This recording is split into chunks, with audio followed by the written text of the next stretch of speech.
Bismillahirrahmanirrahim. Assalamualaikum warahmatullahi wabarakatuh. Alhamdulillahi rabbil alamin, wal aqibatu lil muttaqina wala udwana illa 'alal zalimin kal mubtadi'ati wal musyrikin. Allahumma salli wa sallim wa barik wa zid wa an'im ala sayyidina Muhammadin sallallahu alaihi wasallam wa ala alihi wa ashabihi wa man tabi'a hudahum bi ihsanin ila yaumiddin. Qala Allah ta'ala ya ayyuhalladzina amanu taqullaha haqqa tuqatih wa la tamutunna illa wa antum muslimun. Para bapak, para ibu, jamaah Masjid Al-Barakah yang dirahmati oleh Allah Subhanahu wa ta'ala. Di kesempatan yang langka. Kok disebut langka? Karena langka-langka wong ngaji bar zuhur, kecuali masjid yang mengadakan itu sedikit. Bar salat bring bubar. Umumnya masjid-masjid begitu. Ada beberapa masjid, dan alhamdulillah di sini di Masjid Al-Barakah mengawali. Ini perdana ya Pak ya. Perdana itu lebih gampang daripada isi ulang. Keistiqomahan itu yang nanti kita lihat. Tapi kita berharap kepada Allah untuk mendapatkan keistiqomahan itu. Salah satu doa yang bisa kita baca untuk mendapatkan keistiqomahan adalah Allahumma anta rabbuna farzuqnal istiqomah. Monggo kula dherekaken. Allahumma anta rabbuna farzuqnal istiqomah. Cobi monggo 1 2 3. Masya Allah, apal banget, nyaris tak terdengar. Allahumma anta rabbuna farzuqnal istiqomah. Monggo. Allahumma anta rabbuna farzuqnal istiqomah. Apa artinya? Allahumma ya Allah, anta engkaulah, rabbuna rabb kami, farzuqna maka anugerahkan kepada kami al istiqomah, keistiqomahan. Abot Pak kan istiqomah titeni baik. Nggih leres napa mboten? Gawe anak gampang, si angel didik. Bar lahir bapak ibu sibuk dewek. Betul apa tidak? Wonten tiange rawuh teng mriki. Hah? Masyaallah mboten. Iya, kadang-kadang begitu. Hah? Dan kita mudah-mudahan tidak termasuk golongan orang-orang yang tidak istiqomah. Baik. Dan kita mengucapkan syukur alhamdulillah di siang hari ini kita mendapatkan kesempatan oleh Allah Subhanahu wa taala untuk melaksanakan salat zuhur secara berjamaah, dan mudah-mudahan Allah mencatatnya sebagai amal ibadah yang membuahkan kepada keridhaan Allah tabaraka wa taala. Yang kedua, salawat dan salam semoga tetap tercurahkan kepada baginda Nabi Allah Muhammad sallallahu alaihi wa alihi wasallam beserta keluarganya, para sahabatnya dan seluruh umatnya yang setia mengikuti sunnah-sunnah Nabi Allah Muhammad sallallahu alaihi wa alihi wasallam. Para bapak dan para ibu ingkang dahat kinurmatan yang kami hormati dan kami muliakan, dan semoga Allah merahmati kita, amin ya rabbal alamin. Sami sehat nggih Bapak Ibu? Ya baik. Ma'asyiral muslimin rahimani wa rahimakumullah. Tapi apa yang dimaksud dengan ilmu? Ya, ilmu. Kalau kita memahaminya adalah pengetahuan. Ya, sesuatu yang membuat kita jadi mengerti dan memahami. Dan ilmu kata para ulama disebutkan sebagai nur, cahaya. Tapi para ulama menitik beratkan ilmu itu pada ilmu agama, tidak menyebut ilmu yang lain. Ya. Karena penitik beratan kepada ilmu agama itu jauh lebih penting, mohon maaf ya, jauh lebih penting daripada sekedar ilmu-ilmu yang lain. Oleh karenanya saya sering berbangga diri di hadapan anak-anak dan santri. Apa? yakni ketika kita belajar Al-Quran dan mengajarkannya, Anda itu belajar ilmu yang tidak ada tandingannya. Monggo, Bapak Ibu punya kemampuan ilmu apapun, ya, lalu dibandingkan dengan ilmu Al-Quran, apakah seorang yang ahli matematik mampu atau mau menyombongkan diri? Padahal Rasulullah sallallahu alaihi wasallam bersabda, khairukum man ta'allama al-Qur'ana wa 'allamah. Ini perlu diingat. Khairukum, sebaik-baik kalian. Man adalah orang ta'allama, yang mempelajari Al-Qur'ana, Al-Qur'an. Ada Al-Qur'an ya? Di sana. Wa 'allamahu, dan mengajarkannya. Saya ulangi, sebaik-baik kalian adalah yang mempelajari Al-Quran dan mengajarkannya. Ada dua keadaan, satu belajar dulu, yang kedua ngajar. Kenapa ini penting? Karena tidak ada suatu bacaan yang lebih unggul dari Al-Quran. Betul apa tidak? Masya Allah. Iya. Jadi yang kita pentingkan membaca Quran, Al-Quran. Mungkin kita berbangga anak kita itu juara olimpiade sains. Ini keterkaitan ilmu pengetahuan, kita bangga. Bahkan sekolahan itu pajang piala itu tidak pernah libur, selalu ada. Setiap tahun itu pasti ada sekian banyak piala, sampai dia harus membeli, kepala sekolahnya membeli lemari-lemari pajang prestasi. Apakah Panjang lebih bangga dengan itu, prestasi dunia dengan ilmu-ilmu itu, ataukah Anda lebih bangga kepada anak kita yang soleh dan mereka mengkaji Al-Quran? Jujur, sebagai orang tua pilih yang mana, Bu?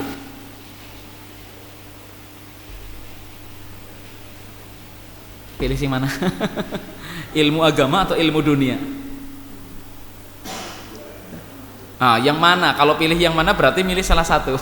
Kalau dua-duanya itu memang semuanya idealnya begitu. Betul ya? Seorang dokter tapi hafal Al-Quran, seorang fisikawan tapi dia faham hadis, itu bagus. Dan begitu banyak ulama-ulama yang juga memahami ilmu pengetahuan untuk menyokong atau mendorong pembuktian terhadap dalil-dalil kauliyah, karena yang mereka pelajari adalah dalil-dalil kauniyah, alam, betul?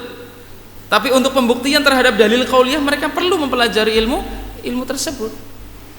Di mana di lautan ada dinding antara air ini dan air itu tidak berseberangan, ada enggak? Dan lain sebagainya. Gunung itu bergerak seperti bergeraknya awan, betul? Langit ini ditinggikan oleh Allah Subhanahu wa ta'ala, tapi tidak pernah kita memikirkan, hanya melihat mendung udan, panas menter, pemean garing, udah selesai.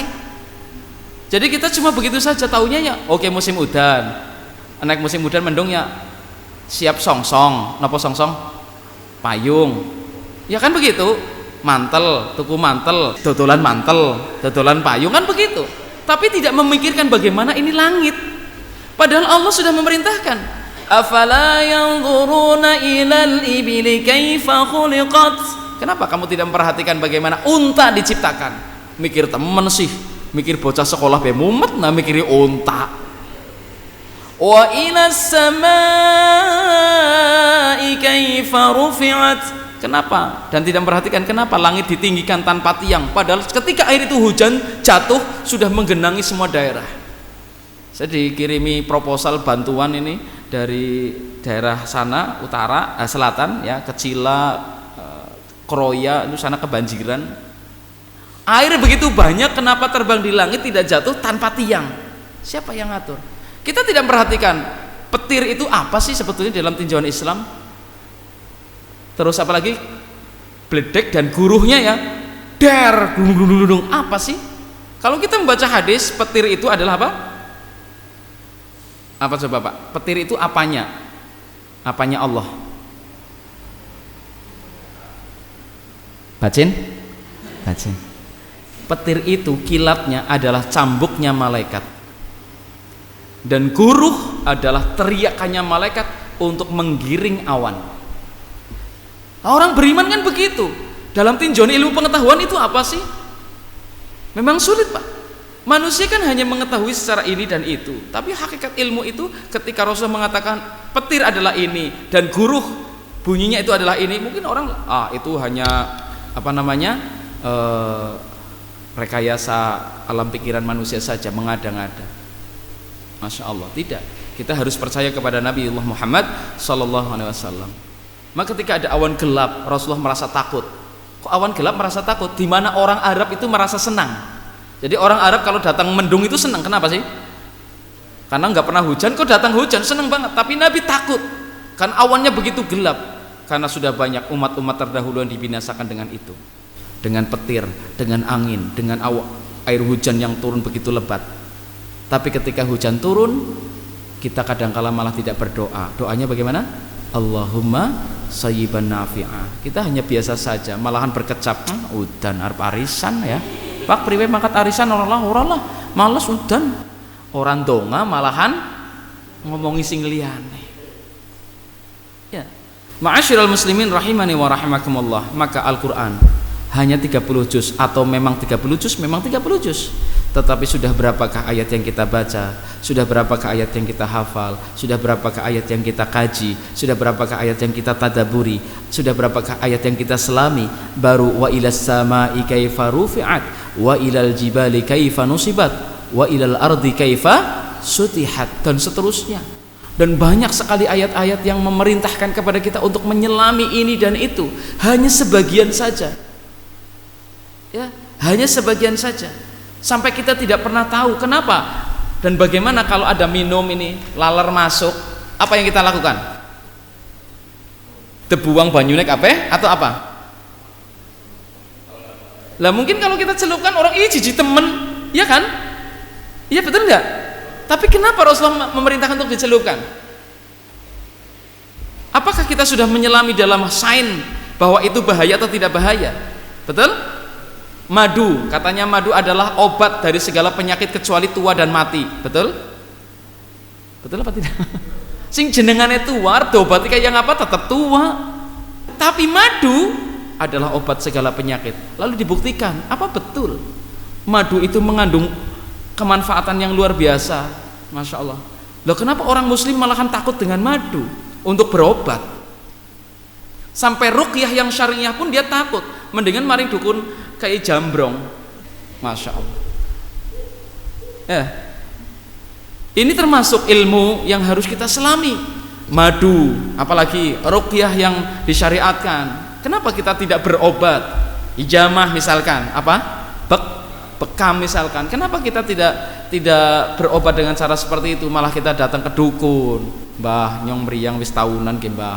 Meriang apa? Panu stadium 4. Gatel sekujur tubuh, orang mari-mari datang ke dukun dan lain sebagainya, lalu pakai telur, ya kan, konon penyakitnya dipindah di telur. Masya Allah, melasi temen pitike ya, netes ke gantian pitike sing panuwen. Masya Allah ya. Jadi bapak dan ibu sekalian rahimani wa rahimakumullah, benang merah yang harus kita pelajari pada siang hari ini adalah nasihat untuk kita mempelajari ilmu. Yang dimaksud adalah ilmu apa? Agama, ilmu Al-Quran dan Sunnah Nabi Muhammad Sallallahu Alaihi Wasallam. Bapak ibu punya umur 10.000 tahun tanpa tidur untuk mempelajari Al-Quran dan hadis tidak cukup untuk belajar, walaupun sudah dikasih umur sekian panjang. Padahal kita hanya umurnya berapa? 50, 60, 70 tahun.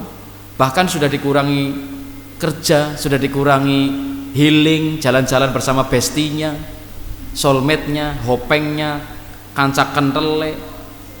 Kapan belajar Al-Quran? Baca saja mungkin hanya satu ayat wis celongap-celongop, tembe tangawut wis angop.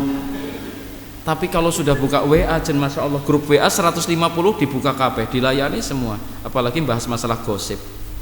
Ya baik, ma'asyiral muslimin, bapak dan ibu sekalian rahimani wa rahimakumullah, maka pelajarilah ilmu Al-Quran, ilmu syariat, karena sesungguhnya itu adalah ilmu yang sangat berharga untuk kita semuanya.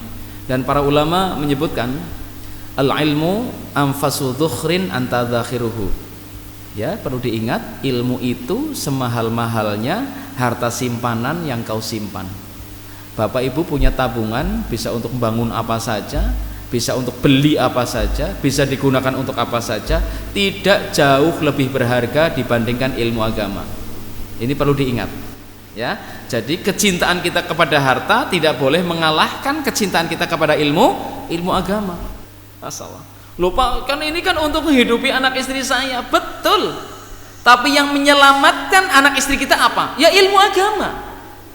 Coba sekarang bayangkan, kita kerja ngasih uang, tapi istri kita belum bisa pakai jilbab yang betul. Dosanya siapa? Suami atau tetangganya? Suami tetangga? Suaminya, betul nggak? Lalu bagaimana seorang suami memberikan ilmu? Ketika dia punya ilmu, dari mana? Ngaji. Bu, sini sayang, pangku. Istrinya dipangku, dielus-elus.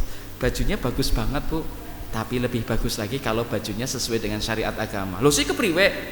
Bapak punya modal, harus belikan ke toko baju syar'i, kayak kelambi, tenggo. Sing liyane pensiun, celana jine buang go keset. Pakai baju yang syar'i.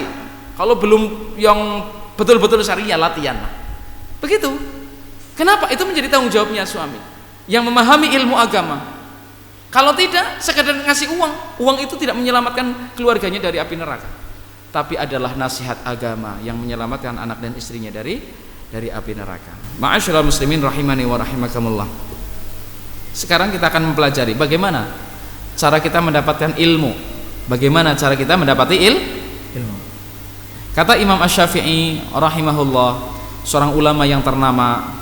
Kenapa disebut ulama yang ternama? Ya karena beliau adalah salah satu ulama yang menjadi rujukan dalam kita bermadhab.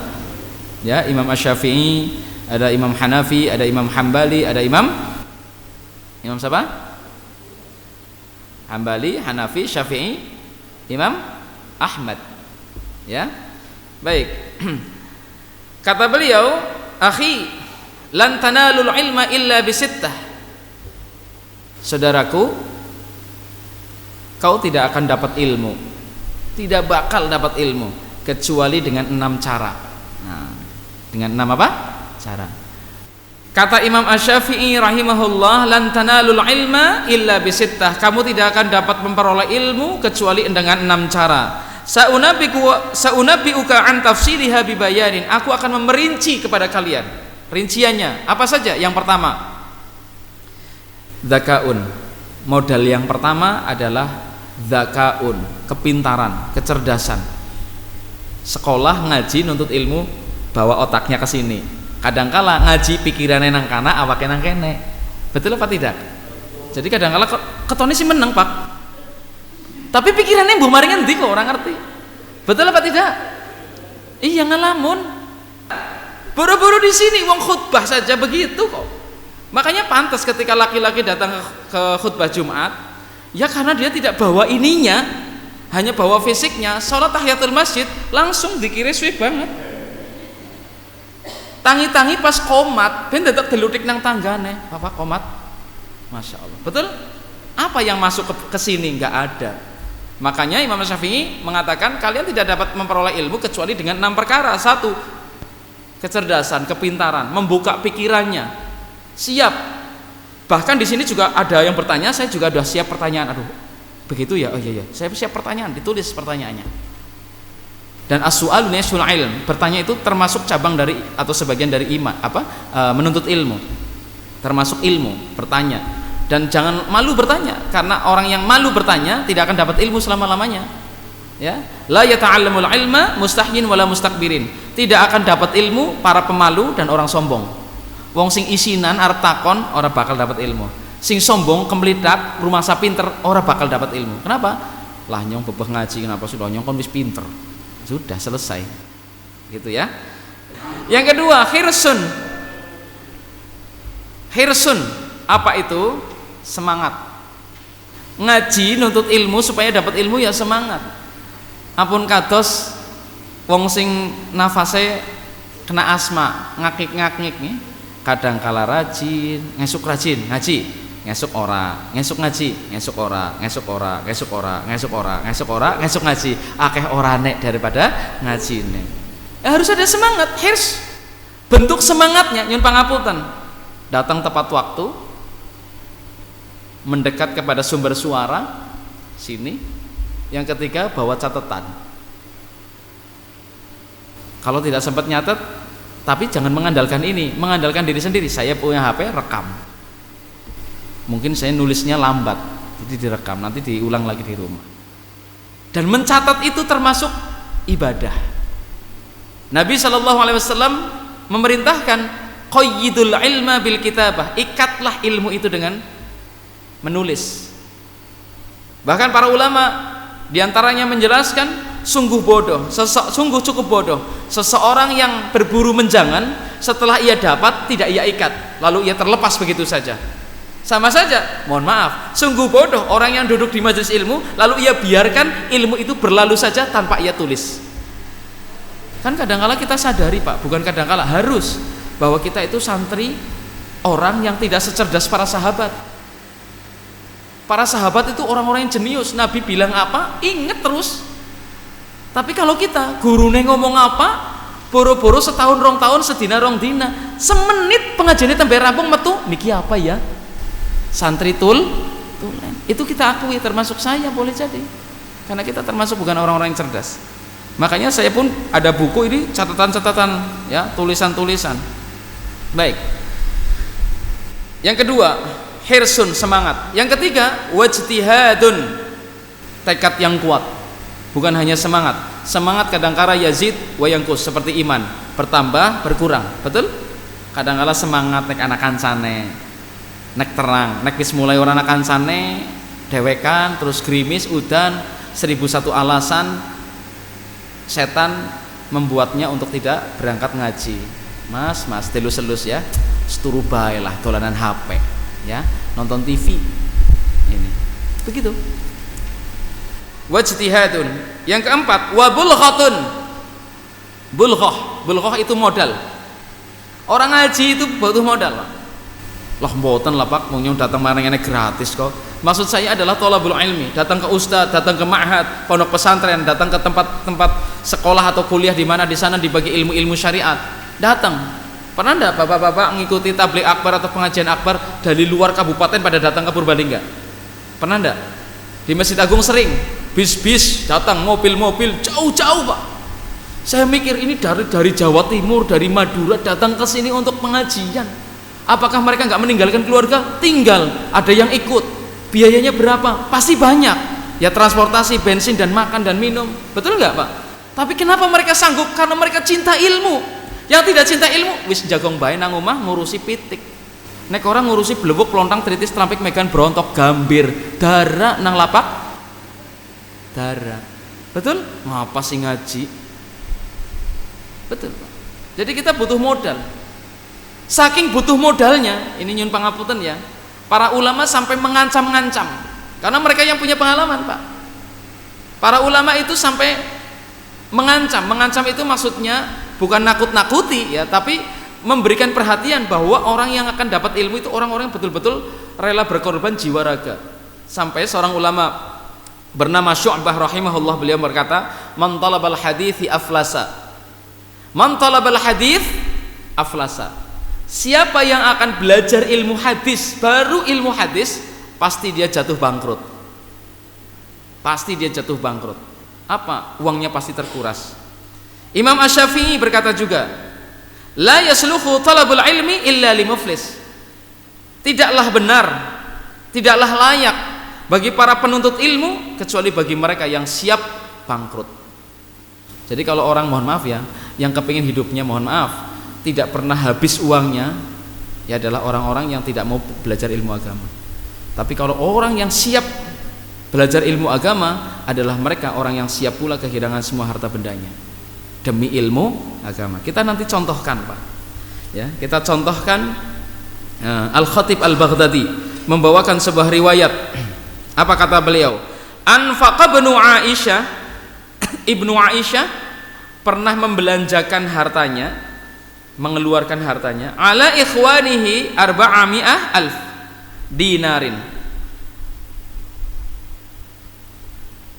Beliau membelanjakan hartanya ikhwanihi ala ikhwanihi kepada saudaranya 400,000 dinar, 400.000 dinar.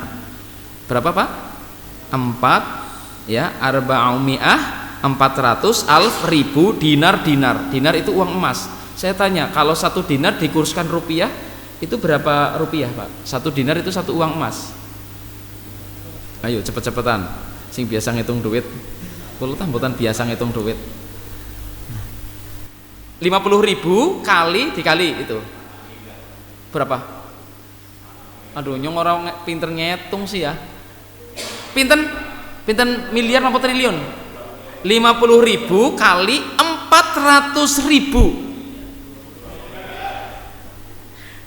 Ibnu Aisyah mengeluarkan berapa? 20 miliar untuk saudaranya. Ya. Untuk apa? Menuntut ilmu. Hatta iltaja ila amba'a. Sudah habis tuh. 20 miliar udah habis. Hatta iltaja ila amba'a saqafa baiti. Sampai ia pulang harus menjual atap rumahnya. Payon kayu-kayu dijual, Pak. Ini 20 miliar sudah keluar. Mungkin ternak, mungkin apa gitu, hasil perdagangan sampai habis, kurang untuk menyekolahkan saudaranya itu disekolahkan sampai nguculin apa? Kayu-kayu atapnya dan dijual pula. Masya Allah. Karena apa? Cinta kepada ilmu. Kisah yang lain lagi. Kisah dari ibundanya Rabi'ah Ar-Ra'yi. Ya, gurunya Imam Malik. Imam Malik, salah satu ulama ternama selain Imam Asy-Syafi'i, Hambali dan Hanafi, ada Imam Malik. Imam Malik punya guru namanya Rabi'ah Ar-Ra'yi. Pasti gurunya Imam Malik juga orang pinter, ilmu agamanya luas. Tapi yang kita lihat bukan masalah ilmu agamanya yang luas. Kenapa dia jadi orang yang alim? Dia punya ibu yang TOP, BGT, GT loh, top banget gitu loh. Ibu-ibu yang seperti ini yang harusnya panjenengan ikuti. Termasuk nanti suaminya. Dikisahkan, ibundanya Rabi'ah Ar-Ra'yi ini sedang mengasuh putranya. Lalu dia memiliki suami yang bekerja di luar kota. Setiap waktu dia menitipkan hasil pekerjaannya, uangnya kepada istrinya. Dikumpulkan. Sampai 30.000 dinar. Sampai berapa? 30.000 dinar. Kalau tadi 400.000 dinar, oh lebih banyak. Ini 30.000 dinar, ya masih banyak. Nah, setelah dikumpulkan dan dititipkan kepada istrinya, suaminya pulang. Sing ditakokna anake napa duwite, Pak? Hah? Duwite. Iya kan? Dia jadi TKI itu pulang takon, "Mak, duit sing tak titipna, sing tak kirimna maring ngono endi?" Begitu. Wajar apa tidak suaminya tanya kepada istri? Takutnya istri menyalahgunakan. Iya kan? Tanya, suaminya tanya kepada istrinya, yakni ibunya Rabi'ah Ar-Ra'yi. Lalu istrinya malah balik bertanya. Faqalat ummuh, maka berkatalah ibundanya Rabi'ah Ar-Ra'yi, ayyuma ahabbu ilaika 30.000 dinar? Panjenengan luwih seneng 30.000 dinar au hadzal ladzi huwa fihi minal jah? Ataukah anak kita yang sekarang ini jadi anak yang alim, pinter agama? Ayo ditantang. Ini contohnya. Pak, panjenengan masih berharap yang 30.000 dinar atau milih anaknya sing dadi bocah soleh terus pinter agama? Apa jawabannya? Jawabannya suaminya gimana? Milih 30.000 dinar atau anaknya yang soleh, ilmu agamanya bagus? Kalau sing cowok matre, yo nyong pengen duitnya baik, wis kesel-kesel kok, kan gitu. Lalu suaminya malah justru mengatakan, qala la, ndak wahai istriku, wallahi demi Allah, illa hada, aku pasti akan lebih memilih anakku ini. Qalat, istrinya mengatakan, fa inni qad anfaqtul mala kullahu alaihi. Wahai suamiku, aku wis ngentongna kabeh duitmu nggon didik anak jenengan. Entong ora disisakna serini-rini ya gitu. Tapi suaminya malah mengatakan apa, istrinya mengatakan fa inni qad anfaqtul mala kullahu alaihi, aku sudah menghabiskan seluruh harta itu untuk kepentingan anakku. Qala, suaminya malah mengatakan fa wallahi ma dha'ta, engkau tidak menyanyiakannya. Suaminya malah senang, bangga punya istri seperti itu. Inilah sosok suami istri yang jos marko jos. Dia lebih mementingkan anaknya menjadi ahli ilmu agama daripada sekedar ia memiliki prestasi dengan segudang prestasi tapi hanya ilmu dunia. Sungguh kita lebih bangga anak kita fasik membaca Quran, bahkan hafal, bahkan dia duduk di atas kursi lalu semua orang duduk di hadapannya untuk menuntut ilmu kepadanya. Orang tua pasti lebih bangga kepadanya. Tapi lebih bangga lagi ketika anak kita juga menguasai ilmu dunia, menjadi seorang yang kaya raya tetapi ilmu agamanya luas. Betul? Karena dengan kekayaannya dia juga memberi manfaat, dengan hartanya, dengan ilmunya dia juga memberikan manfaat untuk banyak umat.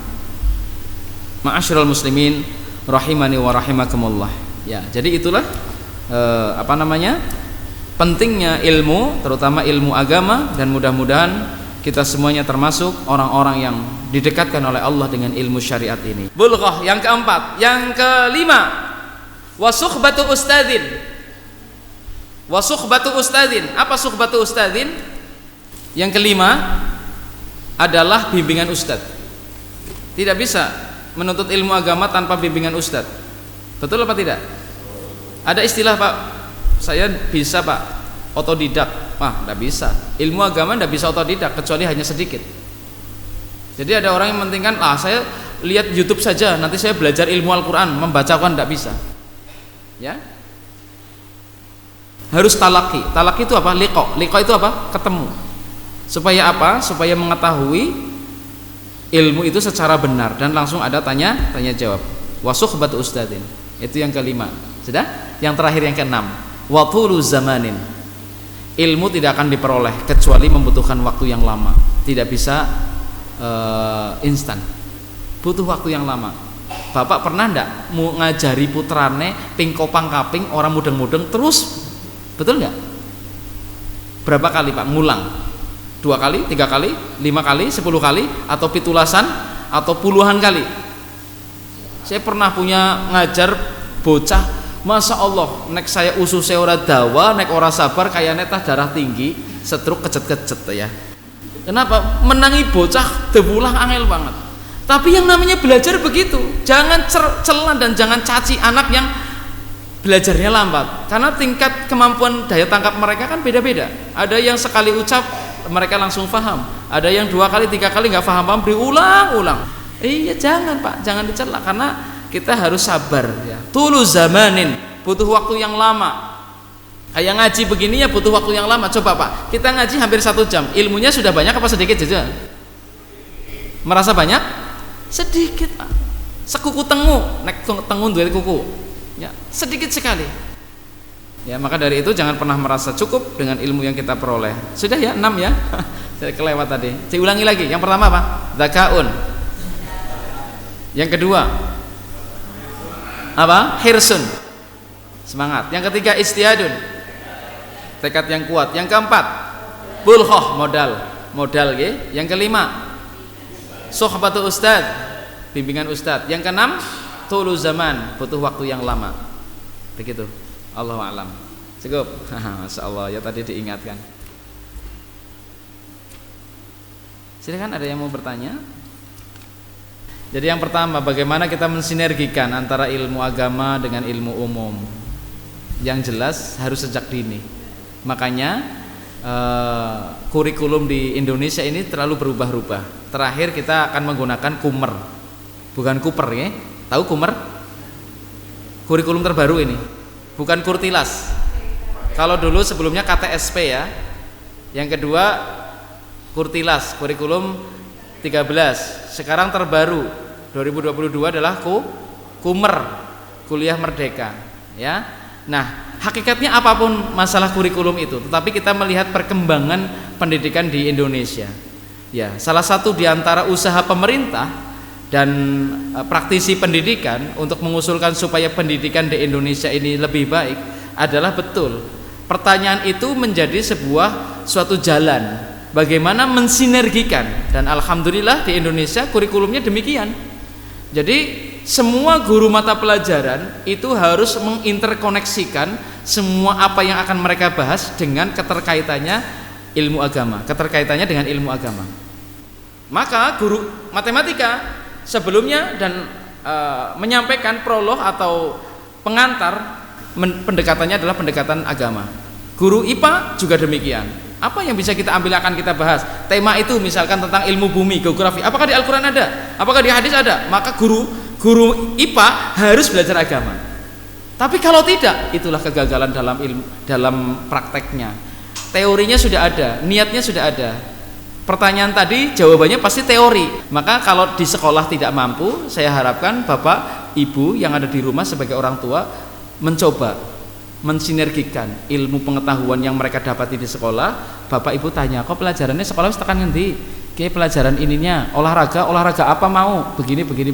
Bapak berputar otaknya. Kira-kira di Al-Quran ada nggak? Di hadis ada nggak? Permainan olahraga yang menjadi sunnah. Ada nggak, Pak? Semua permainan itu sia-sia kecuali memanah, melatih kuda dan bercanda dengan keluarganya, istrinya. Suami bercanda gelewean karo istri tidak sia-sia. Pahala, cubit-cubitan, gendong-gendongan, rebutan sabun, rebutan sarung, rebutan selimut, rebutan bantal, smackdown, ya. Ya, tapi yang bercanda, ya, bercanda bukan seriusan, ya. Itu berpahala. Contoh lagi apa? Melatih kuda, memanah, berenang. Jadi olahraga yang begitu, yang diinterkoneksikan, disinergikan dengan kehidupan sehari-hari. Yang kedua, apa tadi? Yang kedua berkaitan dengan ya, apakah kemudian kita punya harta dihabiskan untuk seseorang yang menuntut ilmu selain ilmu agama? Sebisa mungkin tidak, Pak. Kita tetap mementingkan ilmu agama. Tapi kalau anak ini punya potensi juga di bidang ilmu umum, bagus. Dua-duanya dipondokkan, tapi dia juga sekolah kedokteran. Karena apa? Orang muslim butuh dokter perempuan, dokter kandungan perempuan. Betul? Supaya muslimah tidak ragu. Lagi hamil, dokternya siapa? Laki, yang izin Bang lah. Kan begitu. Jadi kendala. Maka kita harus menyediakan. Dan alhamdulillah beberapa kalangan kaum muslimin menyediakan beasiswa untuk itu. Apakah orang yang juga menyumbang atau memberikan sumbangsih dana untuk kepentingan umat itu adalah berpahala? Ya pasti berpahala, Pak, selama amalan itu ikhlas. Contohnya tadi Ibnu Aisyah membiayai diri sendiri atau membiayai saudaranya? Saudara di sini tidak disebut apakah saudara kandung, apakah saudara kaum muslimin, saudara seiman. Jadi seandainya Bapak punya harta yang banyak, aduh saya nggak punya ilmu agama, tapi saya mau membangun panti asuhan, pondok, nanti saya akan rekrut anak-anak yang berpotensi, yang tidak mampu, dan mereka punya kemampuan ilmu agama yang baik, dan kemudian ilmu umumnya juga baik. Sip, sediakan. Dan itu menjadi tabungan kita semuanya. Kenapa? Termasuk sedekah jariyah. Dan sedekah jariyah adalah investasi akhirat yang luar biasa. Idza mata ibnu Adam inqata anhu amaluh. Semua anak Adam apabila sudah mati terputus amalannya illa min thalatha, kecuali 3 perkara. Sedekatin jariyah, min sedekatin jariyah, sedekah jariyah, au ilmi yuntafa'u, ilmu yang bermanfaat, au waladin shalihin yad'ulah, atau anak yang mendoakan orang tuanya, anak soleh yang mendoakan anak orang tuanya. Begitu, Pak. Allahu a'lam. Assalamualaikum warahmatullahi wabarakatuh. Ustadz, ini yang nomor 1 tadi ya, kecerdasan. Ya. Setiap anak kan beda-beda. Ya. Nah, itu kategori cerdas di sini itu seperti apa? Maksudnya secara IQ atau EQ? Gimana? Imam Syafi'i mengatakan tadi tidak akan dapat ilmu kecuali dengan 6. Yang pertama, saya nunjuk ini. Iya, artinya apa tadi? Bawa pikirannya. Masalah dia IQ-nya 250 atau IQ-nya 70, ya kan? Di bawah rata-rata atau 50, alias oneng murokab, ya, oneng kuadrat istilahnya bahasa Arabnya murokab, ya. Itu tidak penting. Tetapi anak itu, dan kita bukan anak ya, tadi menyebutnya anak padahal itu tidak menyebut anak, kita semuanya. Makanya kepalanya di sini dibawa, badannya dibawa, pikirannya dibawa. Jangan sampai, mohon maaf ya, kan ada orang ngaji cuma begini, Pak. Saya perhatikan orang ngaji cuma begini aja. Rukna ngaji tapi begini tok. Atau bahkan ngaji tapi nyekel HP. Ngaji malahan pasang status, guys, nyong lagi ngaji. Betul? Berarti nggak bawa ini.